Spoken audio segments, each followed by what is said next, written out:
turn to Vancouver, which couldn't contain a citizen of its fair city. Off the point, Zakic scores! Joe Zakic!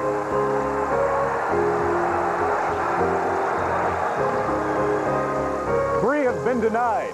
So now for Canada, it's up to the Montreal Canadiens, who find themselves in a bit of a mess, down 3-2 with Game 6 this afternoon at the Molson Centre in Montreal. Or could it be the upstarts from southern Manitoba? The #1 team in the NHL is thinking right now. They're thinking because of a sensational young goaltender named Nikolai Khabibulin.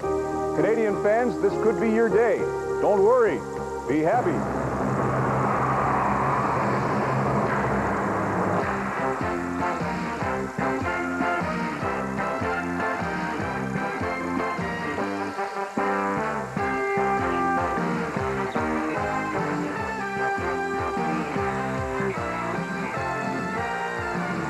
Viewers in Ontario, Quebec, and Atlantic Canada, you're bound for the Molson Centre in Montreal. The Rangers and the Canadiens Game 6. Windsor and Western Canada, you'll convene at the Arena in Winnipeg, where it's the Jets against mighty Detroit in Game 6 of their series. There's Mark Messier, captain of the New York Rangers. How often do we tell the story of his leadership? It's the veterans against the second youngest team in the NHL at the Molson Centre, and of course, the frenzy in Manitoba. I'd like to take credit for that Be Happy line, but that's coming out of Winnipeg, where they've got all kinds of puns for their feisty netminder who's given Detroit all they can ponder. And Mike Vernon, incidentally, goes for the Red Wings in the game. Tries to move on. 5 have already advanced to the round of 8. 3 have a chance to do that this afternoon. Good day, I'm Ron McLean. There's Dick Irvin and Greg Millen in Montreal. Gentlemen, you can set up the Rangers and the Habs.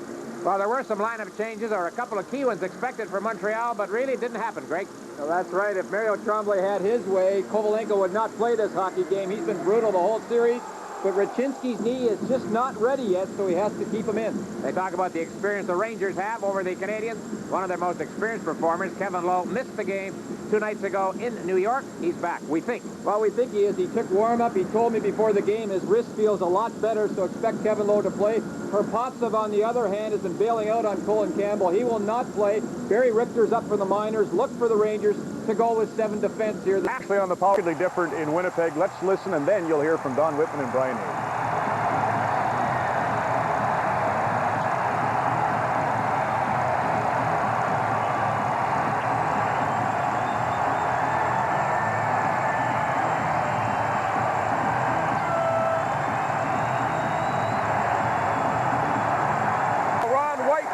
Prevails again, and for the past day and a half, Brian, players and fans have been talking about only one man, Nikolai Khabibulin. Over in the Red Wing dressing room, you think they might be seeing some ghosts from 2 years ago? Well, I think they're seeing Arthur Zerbe flashbacks, that's for sure. I'll tell you what, Detroit has dominated this series territorially, statistically, but here we are in Game 6, 3-2 Red Wings. The Jets played a great game, home game, game number 3. If they can put that same kind of effort, they can force a 7th game, and you never know what can happen in that situation. More than anything, Detroit has to find a way to solve Khabibulin. Keith Primo has been stymied, particularly in Game 5. Well, there's no question Primo's been frustrated, but it's not like he's not getting the chances. He just has not been able to finish, and most players will tell you that they can be satisfied with their play as long as they continue to get their opportunities. And if the Winnipeg Jets, Ron, are going to take this to a 7th game on Tuesday, Nikolai Khabibulin will have to again say yes to Red Wing shooters. Thank you, Don. Thank you, Brian. It's magic in Winnipeg and, of course, excitement in Montreal. As best we can, we'll tell you the tale of 2 cities throughout the day today. We'll be weaving the story in the intermission, sending you to the venues that you're not with at the moment. And then at the end, whichever game's done first, we'll go to the other game. So we'll tell the whole story as the afternoon moves along. It'll be great for Montreal and Winnipeg. We'll face it off next. Still a couple of moments before they drop the puck at the arena in Winnipeg, so welcome back to the broadcast center in Toronto. The Jets and the Red Wings set to do battle. I'm with Kelly Rudy. And Kelly, do you think they're panicking at all in the Detroit dressing room, or at least do you think the media and the fans will be starting to whisper about these Red Wings? I hope they're not panicking. Wayne Gretzky, that is, once told me, know him very well. he told me the first round is the hardest to survive because of all the pressure, and I think for a little bit Detroit is feeling that. The challenge of a #1 goalie, I mean, when you're going in on Khabibulin now, you may be trying to make the perfect play, or do you think they just have enough firepower that they shouldn't be concerned with that? I hope they're not concerned with that. The way they played the last 4 games has been remarkable, and only because of Khabibulin. Winnipeg is still in it. Do you get the feeling you haven't seen the best from Winnipeg? The Jets beat them once during the regular season. They beat them twice in this series, but it's all Nikolai in the 2 victories. You almost feel that Winnipeg's due to break out and have a big game themselves. Well, if that's the case, then they certainly need bigger performances from their star players. And I only see Winnipeg doing well if Detroit has an all-out collapse and Winnipeg gets great performances not only from Habby Bulin, but role players and talented players. We've spoken about Winnipeg's Russians being inspired by Larionov and Fedosov. Keith Tkachuk will wear the C, and that's a bit of a sore spot with him. Of course. Yeah. I expect that he's a guy. Manson scored the winner, albeit a little bit of a break, but he came through for them in the last game. Now Tkachuk, I think some responsibility will fall on his shoulders. Right. Well, that was only a managerial thing that took that captaincy away from Tkachuk, and I think that no disrespect intended towards Chris King, but everybody has to look on Winnipeg to Tkachuk for leadership, Manson as well, Janney, and Jamnov. Chris King, of course, gone with the MCL problem. Scott Oak's been a busy fellow going back and forth between Detroit and St. Louis, and now he's in Winnipeg. So, Scott, how about a preview from you? You know, Ron, the Red Wings think of the Winnipeg Arena as the most unfriendly building in the NHL, and why wouldn't they? The sea of white here with its deafening noise can throw even a powerful squad like the Wings off their game. The most inhospitable of all the Jets is Nikolai Habibulin. You can't say enough about his goaltending, but we're well-paid professionals, so what do you say we give it our best shot? From ecstasy to agony, back to Habby. Winnipeg fans thought they'd bid farewell to their team in Game 4. But then in Game 5, hockey's version of the Cold War. Nikolai Habibulin had already established himself as a quality NHL goaltender. But at the Joe, he was an iron curtain.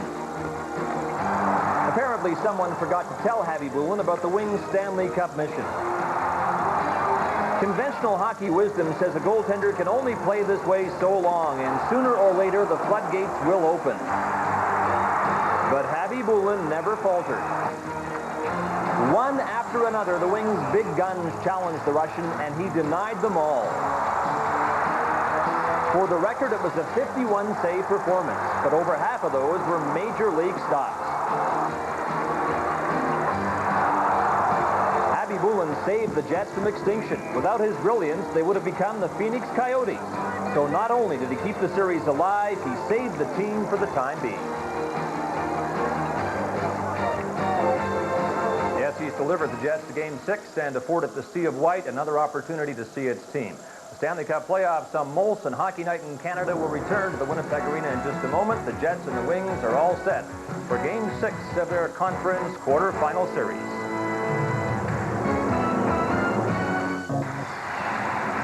Well, I hope the roof to this building is well constructed because Jet fans this afternoon are ready to raise it.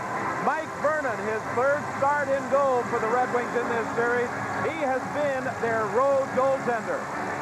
Nikolai Habibulin has been the only goaltender the Winnipeg Jets have even thought about for this series. Rob Schick will referee this afternoon. Randy Mitten and Brad Lazarowicz are working on the line. Can the fans keep up the constant roar for 60 minutes? They did it last Sunday, and they'll try hard again today.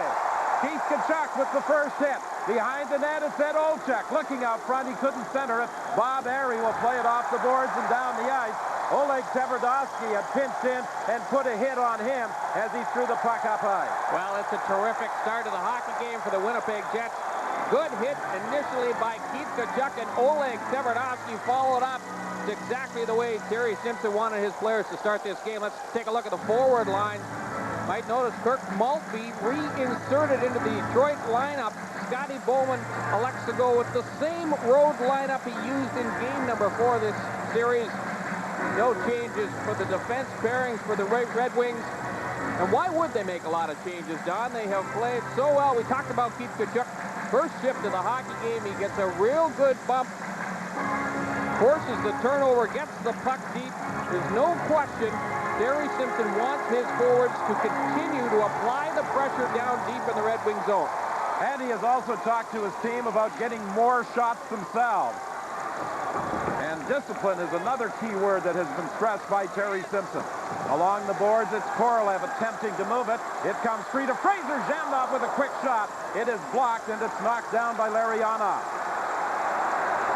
Racing into the corner after it is Newmanen. Konstantinov got there to knock him off the puck. It's loose. Larionov trying to work out from the corner. Throws it into the slot. Nobody there. Here's a race for the puck.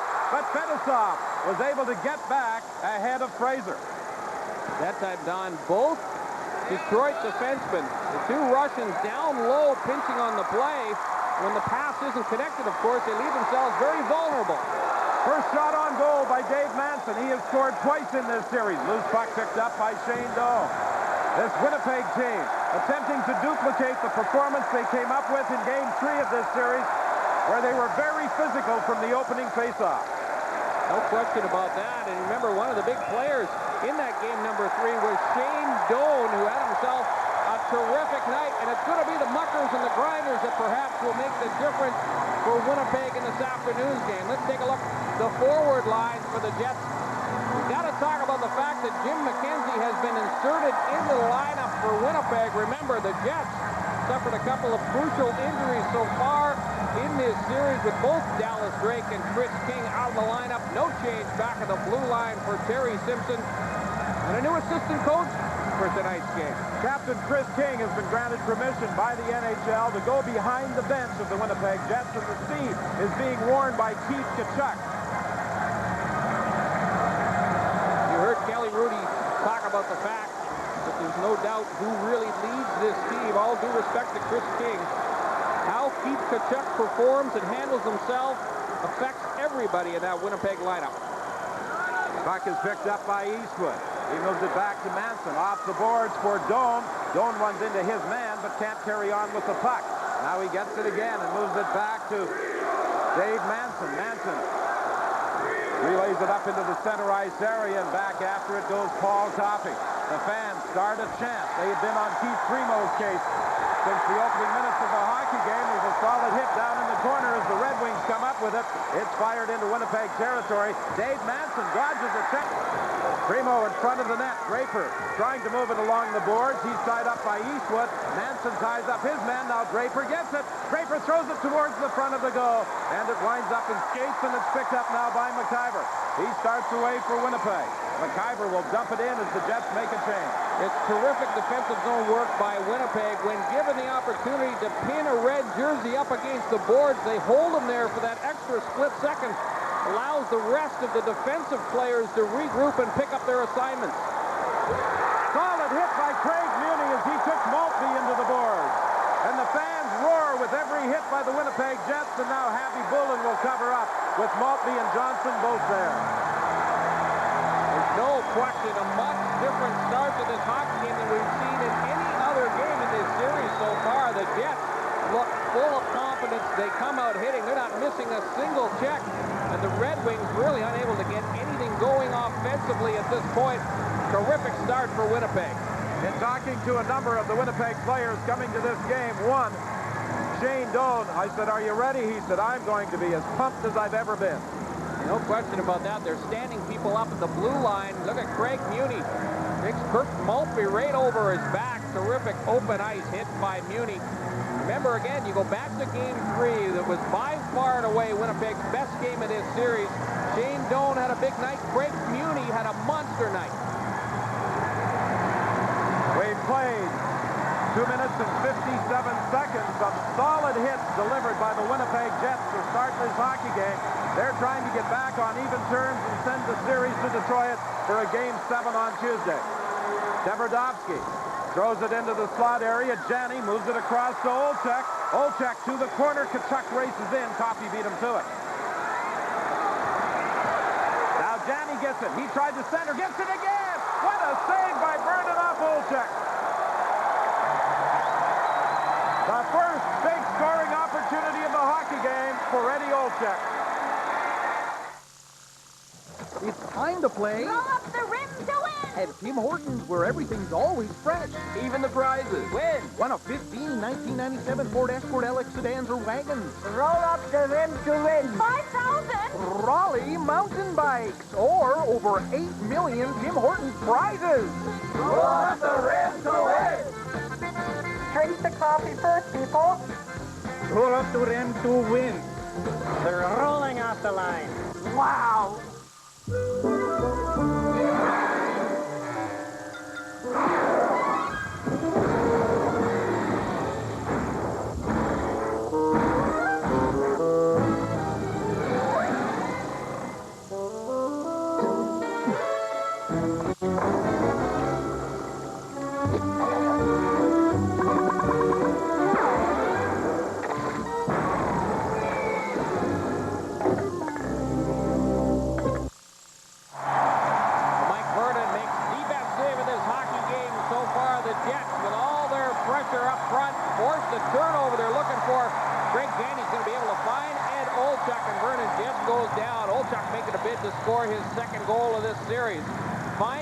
By Vernon, who just takes away the lower portion of the goal and manages to cover up the rebound as well.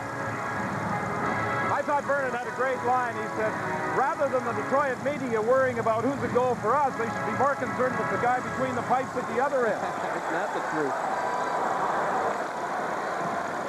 Jamnoff moves it across ice. Loose puck in the neutral zone, picked up by Fedorov. He's forced to circle back. The Jets send a tape of the hit by Fedorov on Chris King that sidelined him for the balance of the year, but there was no suspension handed out by the man in control of such things, Brian Burke. Konstantinov has it now. He goes rink wide. Here's Kozlov coming up the middle. He shoots, he scores! Slava Kozlov gives the Red Wings a 1-0 lead with 16:14 remaining in the first. Well, it's that speed through the neutral zone again, except that pass. And the one thing that the Red Wings have talked about for high shots, but you see Dave Manson caught a little flat-footed, and before Newman can reach Kozlov, he snaps a good wrist shot up top and under the bar, catches Happy Boulin partway down. It looked like Happy Boulin fanned on that one a little bit. Watch the shot by Kozlov right here. The goal, and it looks like it really handcuffed Nikolai Habibulin. The Red Wings take the lead on the first shot on goal. Kozlov scored in Game 4 of this series. He said he thought he had solved Habibulin, but he had a breakaway in Game 5 all sorts of time, and Habibulin stoned him. But that time he was able to beat the Winnipeg goaltender. The puck is loose in the Winnipeg zone. Finally, it's dumped down the ice. Back after it goes Coffey. McCarty at center ice tried to deflect it in. He got a weak shot to the line. Konstantinov and Fedosov draw the assist, the centering attempt. Yzerman gets the puck. He circles, being watched by McIver. Taken in against the boards and down by the Winnipeg defenseman, resulting in a whistle. Now the Red Wings turn up the forechecking pressure. The one thing that is a big for sure is that if Nikolai Habibulin is not brilliant once again in this hockey game, the Winnipeg Jets will not win. He's faced an awful lot of shots already in this series. Take a look. Second only to the Pittsburgh Penguins, but let's not forget that the Penguins played a number of extra periods. They've almost played an extra game. That's right. Habibulin has been brilliant so far. He's got to shake that first goal off and recollect himself. His shot total coming into this game was exactly double the number that the Winnipeg Jets have directed at Mike Vernon and Chris Osgood. As a matter of fact, in total, neither Osgood or Vernon have faced as many shots as Habibulin did in Game 5 when he stopped 51 of 52 directed his way. Here comes Primo. He has yet to score in the series. Primo goes hard for the net. Tverdovsky got back on him. Primo crashes into the net and takes it off its support. 1-0. The Wings lead the Jets. Let's go to the broadcast center in Toronto and Ron McLean. Thanks, Don. At the U.S. Air Arena in Washington, Mary Lemieux will score on the power play. The save is made by Jim Carey, who gets the start, but the clearing pass goes right to Sergei Zubov. He keeps it in, feeds to 66, who scores the second goal. Power play effort at 1:57 to make it 1-0 Pittsburgh. Well, Keith, Primo continues to be stymied by Nikolai Habibulin, but he has not been without chances. That's for sure, but a nice play by Oleg Tverdovsky again, who gets the angle on Primo. Really makes life an awful lot easier for Nikolai Habibulin. You know, that first Red Wing goal is pretty significant, Don, in that it was an even strength marker. And at this point in the series, you look at the goals scored even strength. Going into tonight, the Red Wings had only scored 6 even. Tverdovsky tried to slip it through. He has yet to score a goal as a member of the Winnipeg Jets. Now it's centered. Tverdovsky can't get to it, and back comes Primo. Primo goes to the bench as the Red Wings make a change. Happy Bullen almost had that puck fooling.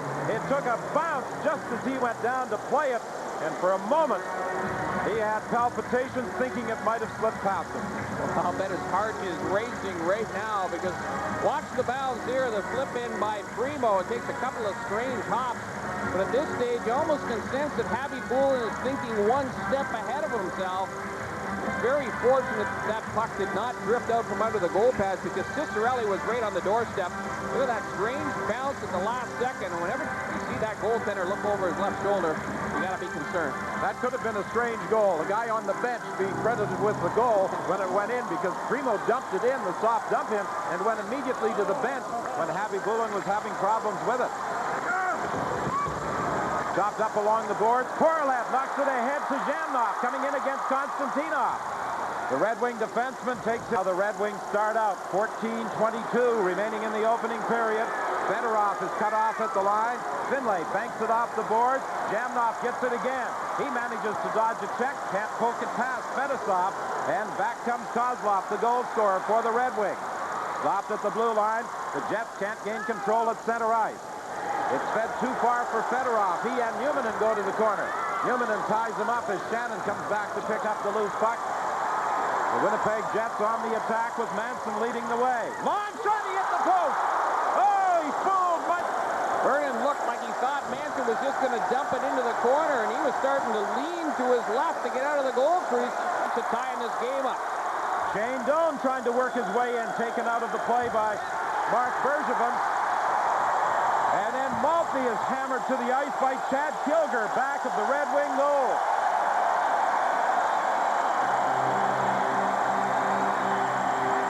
Let's again go to the broadcast center in Toronto and Ron McLean.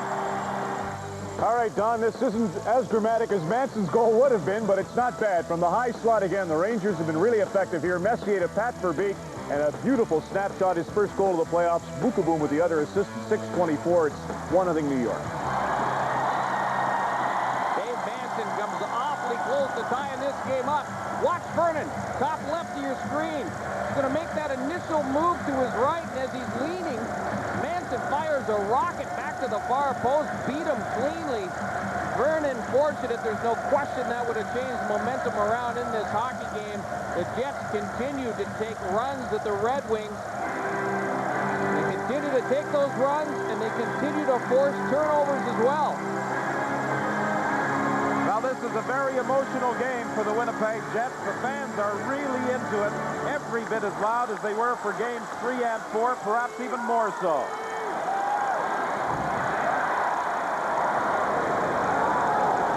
Craig Muni chases the puck down in the zone along the boards to Tverdovsky. He can't poke it out. Airy keeps it in. Airy runs into some traffic, including one of his own players, and Tverdovsky got turned around. The Jets are forced to shoot it in. Olchek throws it out into the slot. Nobody there, and it's dumped out to center by the wing. 12:50 remaining in the opening period. It's a 1-0 lead for the Red Wings. Vernon has some problems trying to play the puck. There's going to be a penalty, and I think it's going to be an interference call, and the Winnipeg Jets will be shorthanded, the first penalty of the game. The roads are getting rougher, and the chores are getting tougher. Good thing there's the all-new 1997 Ford F-150. Choose from the most powerful standard V6 in its class, or the remarkably fuel-efficient Triton V8. It has the largest box and V8 payload on the job, and an all-new suspension that can tackle the tough terrain. After all, the ground's not getting any softer. The all-new 1997 Ford F-150. Strength after strength after strength. Weeds like this a problem in your lawn, Lader's Weed Stop kills them before they really become a nuisance. Lader's Weed Stop is made here in Western Canada to control western weeds. Lader's Weed Stop now comes in a new large economical size too. And it's ready to use. No make broadleaf weeds simply and effectively with Lader's Weed Stop. Lader's Weed Stop, another quality green leaf product. The people and events that drive Canadian business. We're just two guys flying by the seat of our pants. Revealing. We've been told to sell off all of our products. Award-winning. Has launched an attack. Ahead of its time. We help companies rethink their business. Venture, tonight after Sunday Report. The first penalty of the hockey game, Ed Olczyk was called for tripping Mike Vernon as the Red Wing goaltender went behind the net to play the puck. You know, it's a strange call because Olczyk, there's no question about it. He's trying to get to that puck. He does upset Vernon, but usually the referee won't make this kind of call unless the Winnipeg Jets are going to get a scoring chance out of it. That was not going to happen. Big penalty kill coming up for Winnipeg. The Red Wings are 7 for 33 with the man advantage. Kept in at the line by Lariana. Tkachuk said he's been the most dangerous Red Wing. He takes a shot from a sharp angle. It's left in the corner. Fed back to the point for Fedosov. Fedosov plays it cross ice now for Fedorov. He can't get a shot. To the point. Fedosov winds up, shoots, save, and the rebound is cleared. All kinds of traffic down low, and Jeff Finley doing a good job on Slava Kozlov, who's providing the screen on Happy Bull, and you don't expect to see Kozlov down there in front of the crease. Here's Kozlov now. He gets to the line. He stopped there. Stapleton got knocked down. In deep is Konstantinov to Fedorov. Back at the point, Fedosov. Fedorov one time, but he hit the post. Konstantinov, the defenseman, in the corner. The Jets trying to get it out. They can't get it past Lariana. Now Fedorov is checked. The puck comes to the line and is knocked out. Then Shannon gets a piece of both Fedorov and Fedosov. 52 seconds remaining in the Olczyk penalty. Steve Yzerman, the Red Wing captain, is forced to circle. Jamnoff is out forechecking for Winnipeg. Now here comes Yzerman, weaving his way through the neutral zone. Yzerman whips it over to Cicerelli, back to Coffey. Coffey will shoot, saved by Happy Bullen. Again, let's go to the broadcast center in Toronto and Ron McLean. Thanks a lot, Don. Pittsburgh Penguins' second power play and their second goal. Zuboff and Mario Lemieux will get the assists as Jaromir Jagr scores his third of the postseason. That spells the end for Jim Carey. He's out. Olaf Kolzig is in. And at the Molson Center, the New York Rangers have just extended their lead. Adam Graves will ultimately get credit for the goal from that goal mouth scramble, a power play effort for the New York Rangers, and they lead the Canadians 2-0 as well. And here it's 1-0. The Red Wings leading on a goal by Kozlov. They have 33 seconds remaining on the power play.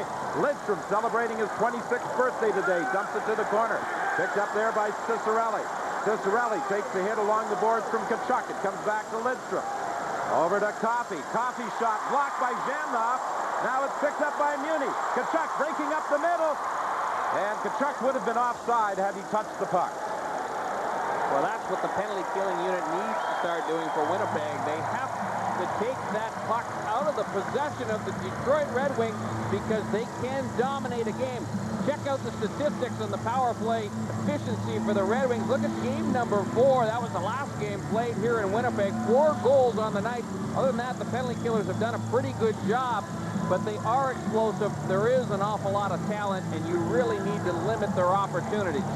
Scotty Bowman's concern is the fact that his team 5-on-5 hasn't been as effective as he would like.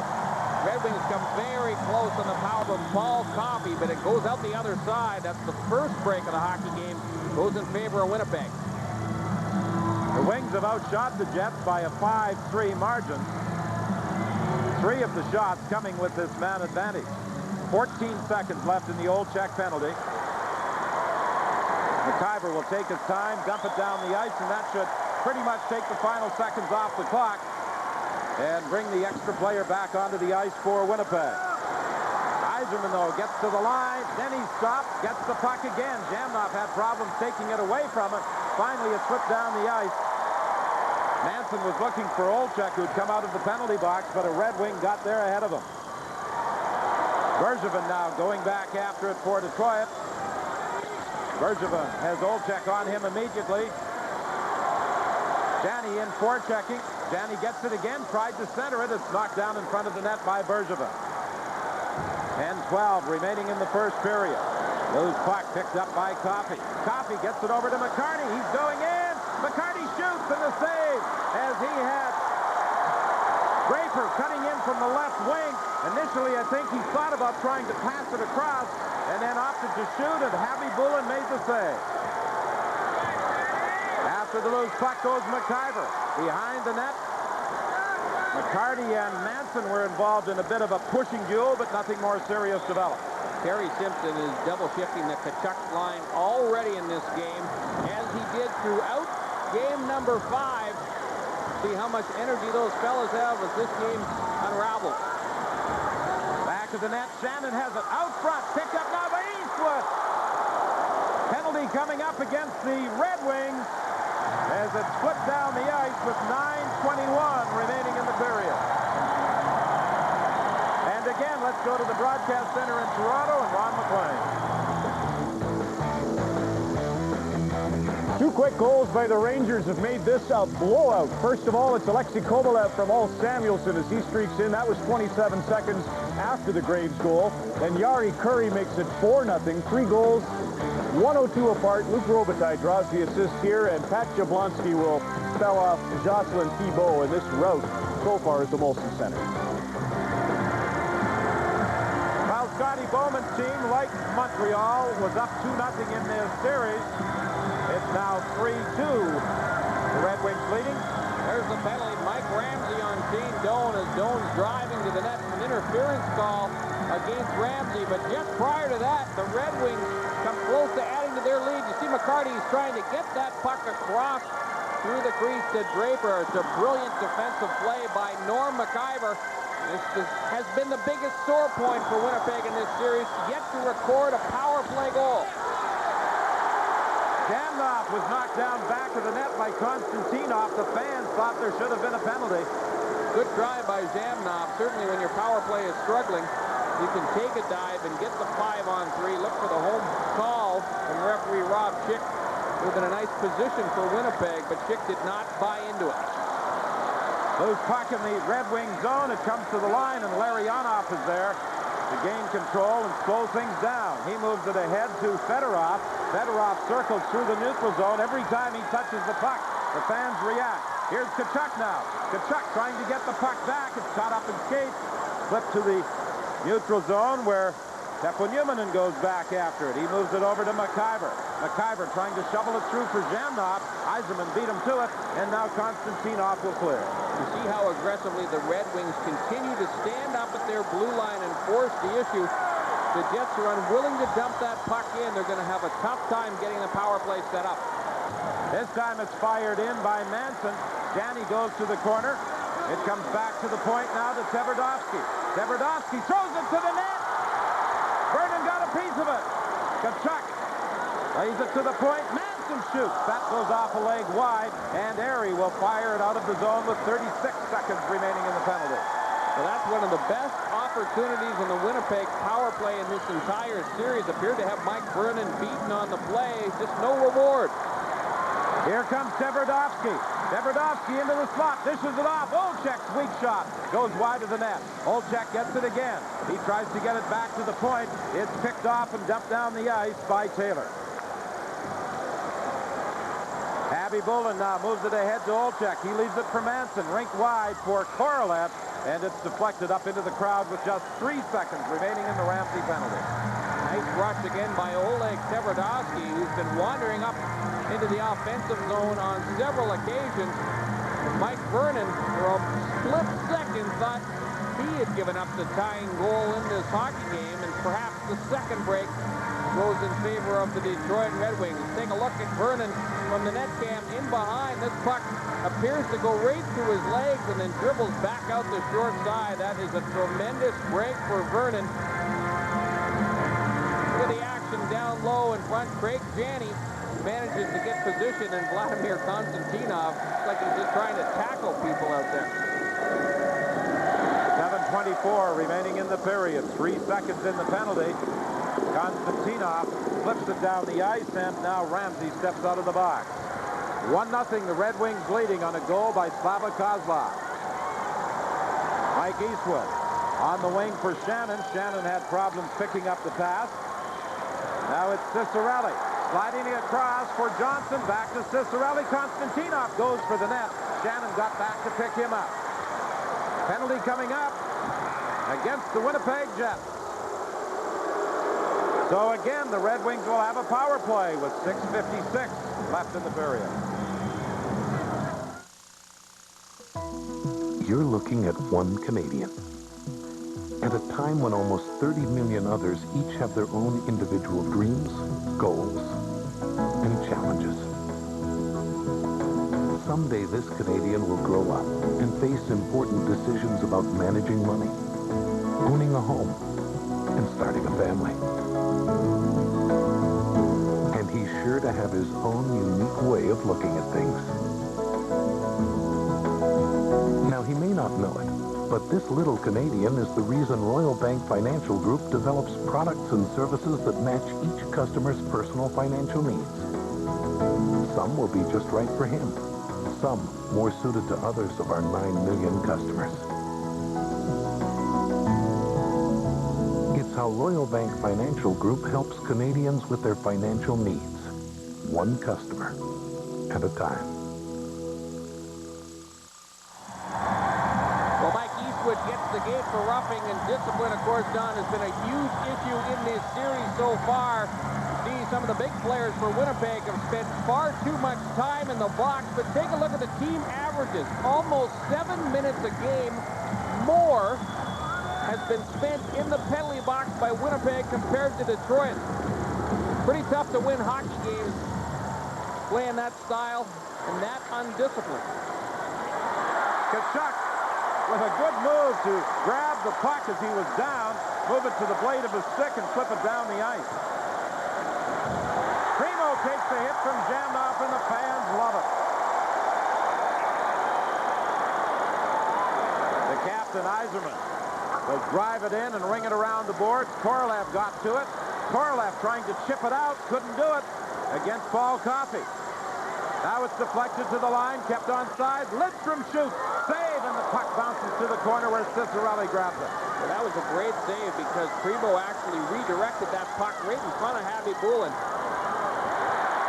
Teppo Numminen finds the hole and fires it up ice. Vernon came well out of the net to play it. Here comes Paul Coffey. Stapleton is on him, rides him out of the play. The puck whipped around the boards, now to the point. Lidstrom getting set. He shoots and fires wide. Yzerman gets it off the glass for Fedorov. Fedorov looks in front. There's Cicerelli taking up his familiar position. He fired it wide. Another shot by Coffey, knocked down by Numminen, but the Jets are having problems trying to get it out. Manson bumps with Cicerelli. The puck is caught up in the skates and put to the other corner, but the whistle had already gone. Rob Kick just lost sight of that puck. That's why the whistle was blown. But I'll tell you what, the Jets fortunate because they did have too many men on the ice. It went unseen. Let's go to the broadcast center in Toronto. And again, here's Ron. Thank you, Don. The Canadians fight back. They have a 5-on-3 advantage here when the feed goes to Mark Recchi on the doorstep.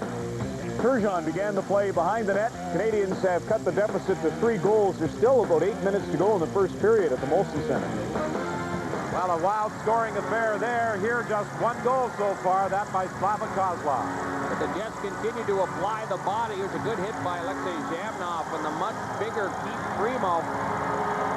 One of the keys for the Detroit Red Wings is how they will react. And there's the other fine save by Harvey Bullen. Looks like Primo got a piece of that puck on its way to the goal.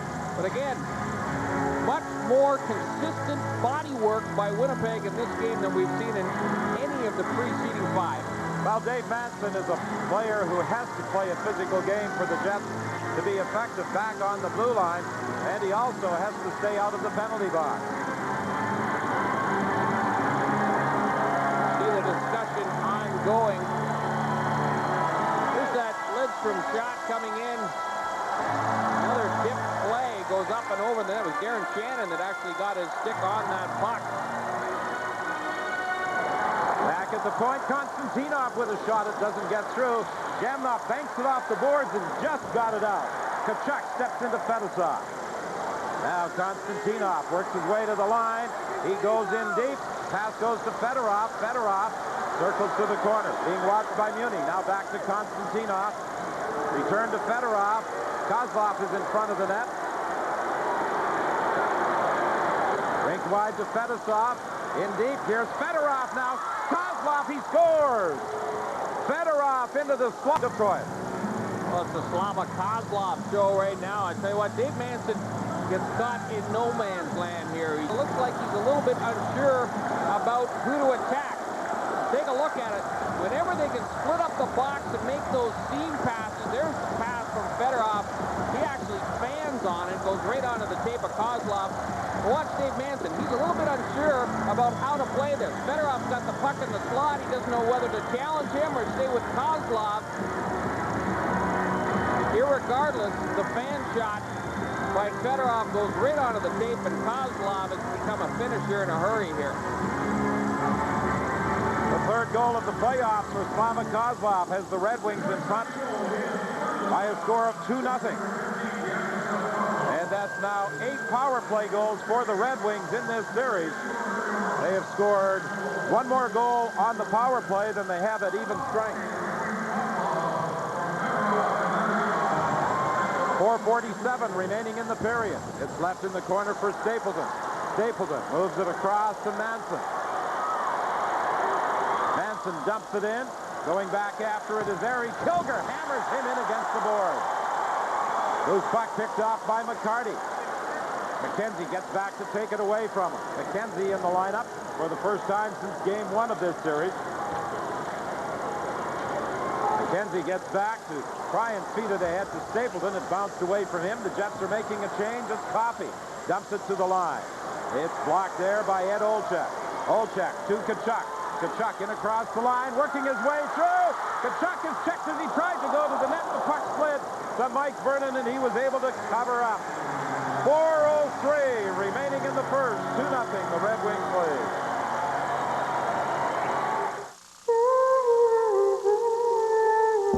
The Olympic spirit, to strive, to soar, to face any challenge. It means so much more in real life. That's why MTS created the Spirit of Canada Fund to support programs that help develop, train, and show our children that in life, as in sport, anything is possible. Window power is going to change the way you look at windows forever. In the past, even the best windows have been subject to a common cold weather problem, condensation.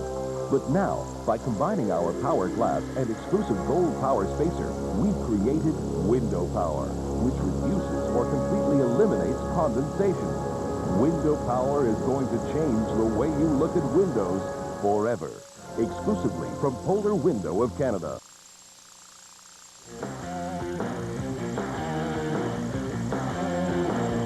Here's an update with Ron Francis from Peter Nedved at the U.S. Air Arena. Makes it 3-0.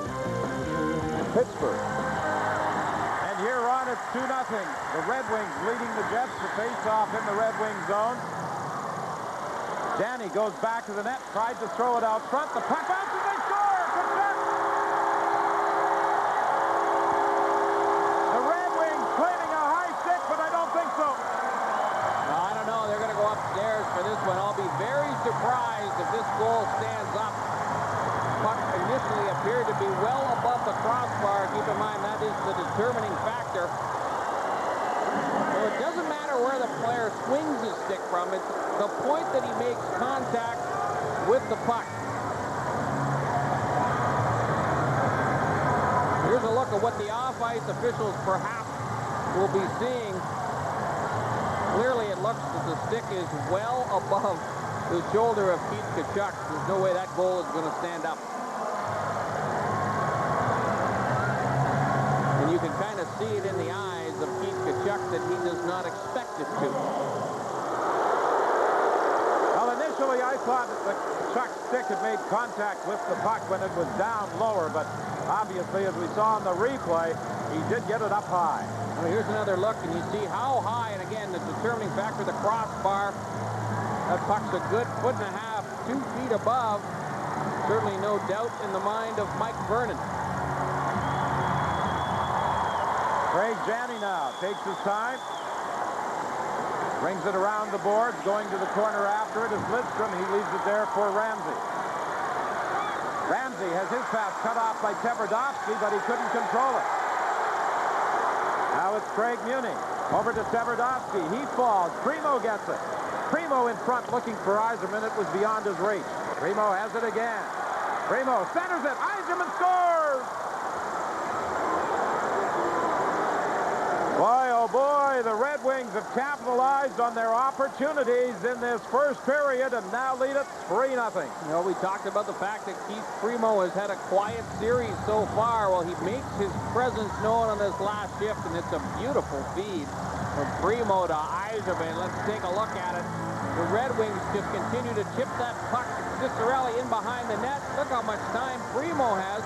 Two white jerseys, both defensemen surround him. That's what leaves the slot wide open for Yzerman. And again, another high shot from the Detroit Red Wings, expecting Happy Bullen to go down early. Finds the top corner, a commanding 3-0 lead in this game. Yzerman's second goal of the postseason. His other goal was on the power play. This is his first at even strength. Well, the Winnipeg Jets didn't want to fall behind the Red Wings early in this hockey game, and they certainly didn't want to fall behind 3-0 in the first period. Here comes Jamnov now. Jamnov works to the line. He stopped there. Fired back in by the Winnipeg Jets, but the two players who were in deep have to come back to touch up. Here comes Kozlov. He's already scored two. He's knocked down. The puck is loose. It winds up in skates. Jamnov can't get out.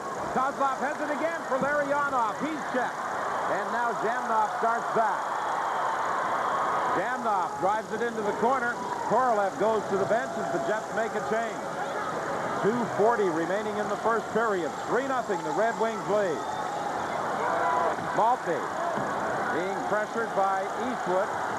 Doan goes to the corner after the puck, trying to free it for Eastwood. It's banged to the other corner. McIver trying to play it around the board. Shannon steps into Bergevin, sends him flying. Cut off at the line by Doan. Through traffic, it goes wide. Eastwood trying to center. Shannon comes in to help out. Shannon looks back to the point, now to the front of the net, centers it, and Doan couldn't control it. Larionov will clear. And more, you see those Winnipeg defenders getting right down almost to the hash mark in the offensive zone. That old double-edged sword, of course. You have to make the correct decisions, when to go and when to stay back. Coffey moves it over for Taylor. Johnson takes a hit from Shane Doan as McIver starts back for Winnipeg with 1:44 remaining in the period. McIver gets to the line, but it's an offside call and a penalty call, I think offsetting minors. Hi, I'm Art Drysdale. Under the bar. But you know, it's not like the Jets have not come close in this hockey game. There's a shot by Mike Vernon. Chad Kilger, who was trailing the play. Kilger now finds himself in the penalty box along with Johnson. First chance for 4-on-4 hockey this afternoon. The third Red Wing goal at 16:31. Yzerman from Primo and Cicerelli. 3-0 the Red Wings lead. Tverdovsky is able to cut it off. Jamnov tried to get it back to the point to Tverdovsky. It was picked off by the Wings, and Yzerman moves in. Coffey goes to the front of the net. Coffey couldn't get a stick on it as it slid right to the goal mouth. There's that element that the Red Wings bring to the table, especially in the 4-on-4 situation. Paul Coffey jumping up into the offensive zone. And at this time, we say hello to viewers all across Canada. I'm Don Whitman along with Brian Hayward and Scott Oak at the Winnipeg Arena, where the Red Wings have taken a 3-0 first period lead. Detroit trying to close off this series this afternoon. They don't want to go back to the Joe Louis Arena for a Game 7 on Tuesday night. You know, the ironic thing about this game is it's one of the best periods that Winnipeg has played in the series. They've come close several times to getting that puck in behind Mike Vernon. But the Red Wings are starting to finish off each and every one of their opportunities, and that's also the first time that's happened in this series. Here's Lindstrom moving in, saved by Happy Bullen, and the big rebound gobbled up, sent ahead to Tkachuk, but it bounced over his stick. Coffey starts back. The transition game so effective for the Red Wings. Yzerman was offside. Transition game, and you know, again, there haven't been a lot of turnovers on the parts of the Winnipeg Jets, and you would expect that overall Terry Simpson would probably be pretty satisfied with the way his club is playing. It's been their most physical game in the series. Yes, they've had their chances against Nikolai Habibulin, but what period haven't they had their chances against him? Simpson, more than anything, has got to be frustrated by the breaks in this hockey game, and he knows he's going to have to get production out of his big line in this game tonight to have any chance whatsoever to come back. You see, so far, they have not been productive. And for the viewers who have just joined us, Keith Tkachuk thought he had scored a goal, but it was ruled that he made contact with a high stick. At the time, it was 2-0 for the Red Wings. And early in the hockey game, Dave Manson from center ice rang one off the post when it was 1-0 with the Red Wings leading. We're in the final minute of the first period. Konstantinov taking all sorts of time back to the net. Now he finally moves it ahead to Fedorov. Coming in against Teppo Numminen, fires it wide. Fedorov leaves it in the corner. Larionov trying to free it, and he does. Fedorov looks in front for Coffey. The pass doesn't get there, and the Jets start back, led by Numminen. He dumps it softly to the corner as the Jets make a change, and Fedorov goes back after it with 18 seconds remaining in the period. Larionov circles at his own line.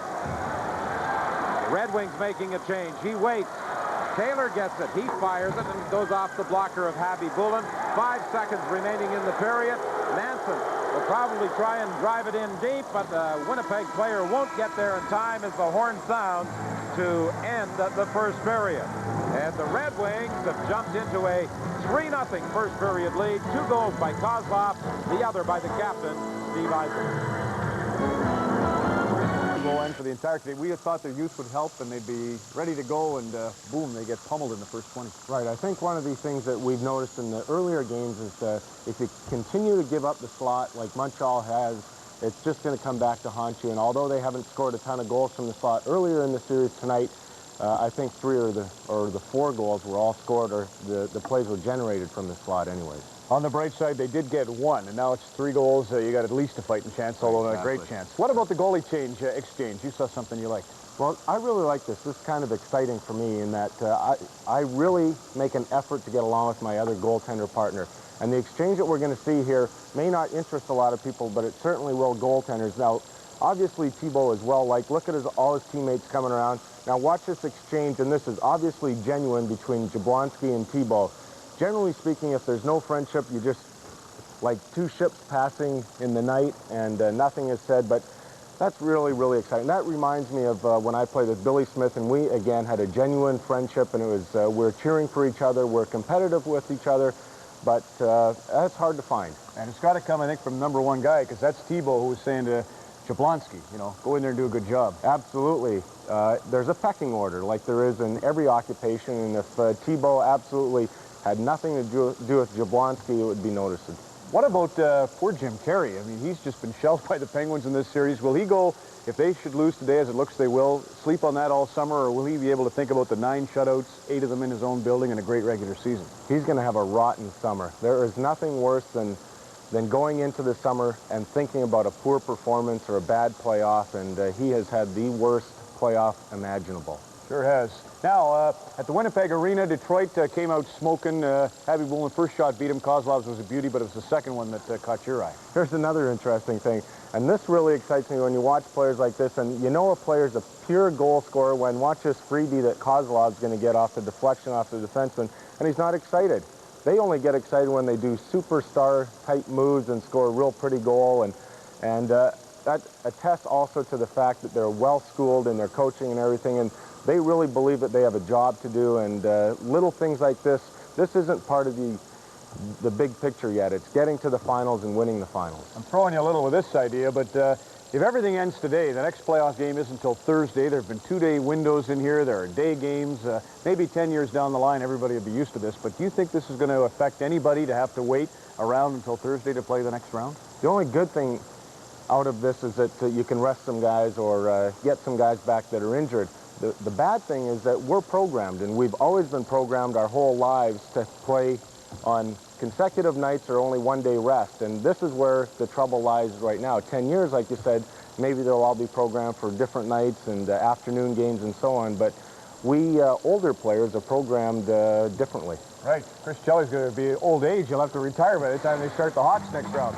We'll be back with more as we continue our coverage of the 1996 Stanley Cup Playoffs on Molson Hockey Night in Canada on CBC. Clear vision, expert design, hydroflow cushioning, all that, and yet they're still not officially Brooks shoes.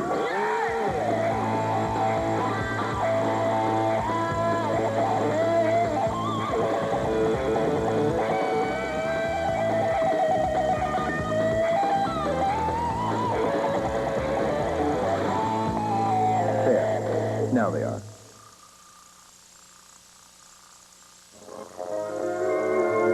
When you buy or sell a home, you can place full confidence in any of these Delbro representatives. Each is a trusted professional with the integrity and knowledge to serve you better. The people at Delbro work together, so each has access to fully reliable information and more opportunities. Dedicated, understanding, responsive. They are the pride of Manitoba. Delbro Real Estate.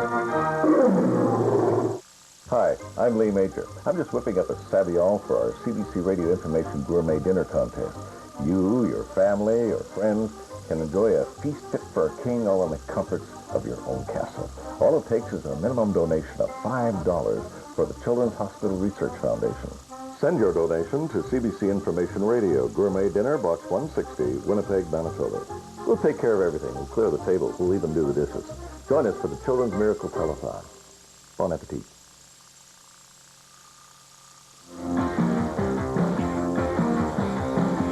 Welcome back.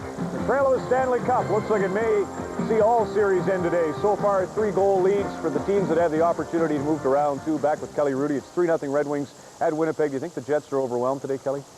Well, we're not there, so we don't get the real feeling that somebody in that building might get watching that game, but it sure looks that way from here, and who can blame them? Yeah, Detroit's got a lot of firepower, and when you get Kozlov and those guys going, look out. And Yzerman Primo connecting was big, too. Well, for some thoughts on what the Jets feel like, let's go to Mike Eastwood with Scott Oak.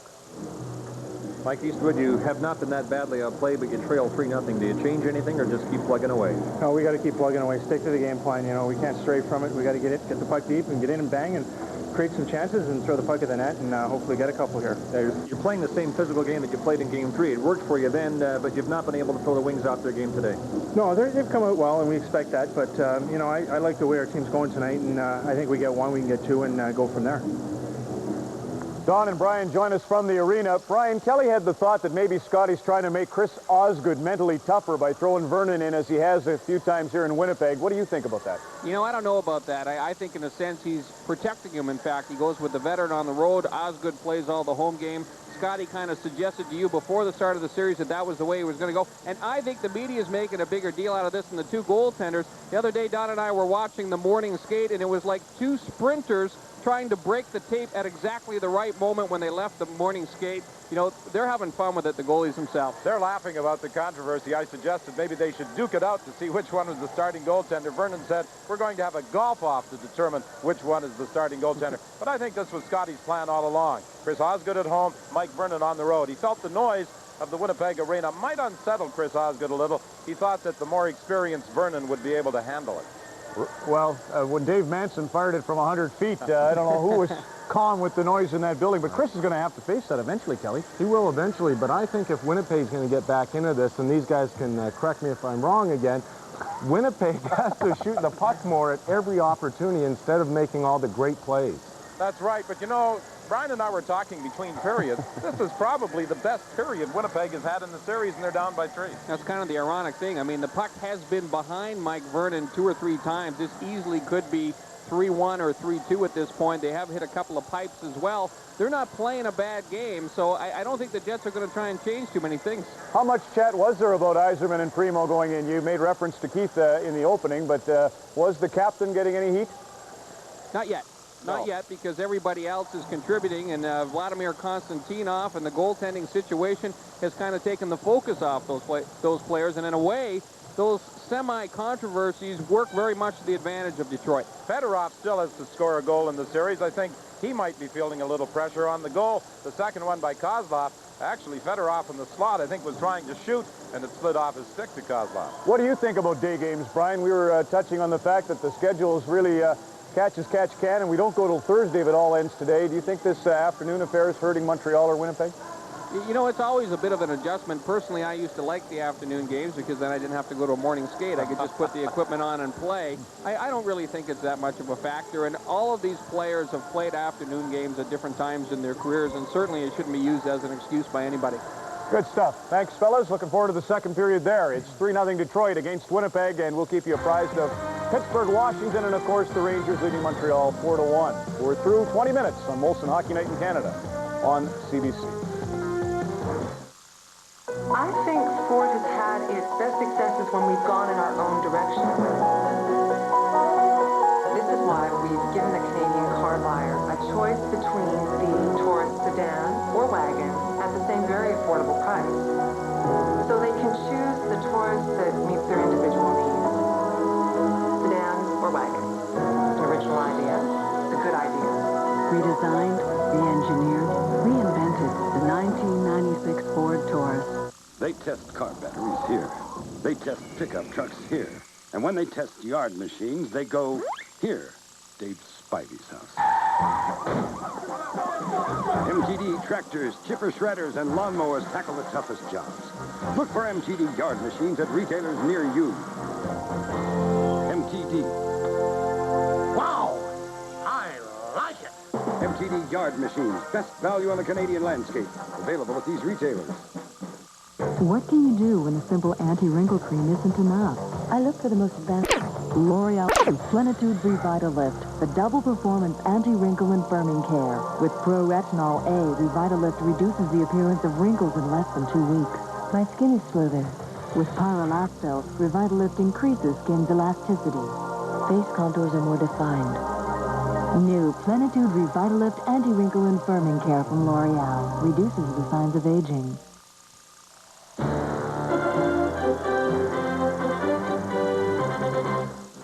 This portion of Molson Hockey Night in Canada on CBC is brought to you by Ford Motor Company of Canada Limited and by Pepsi. Nothing else is a Pepsi.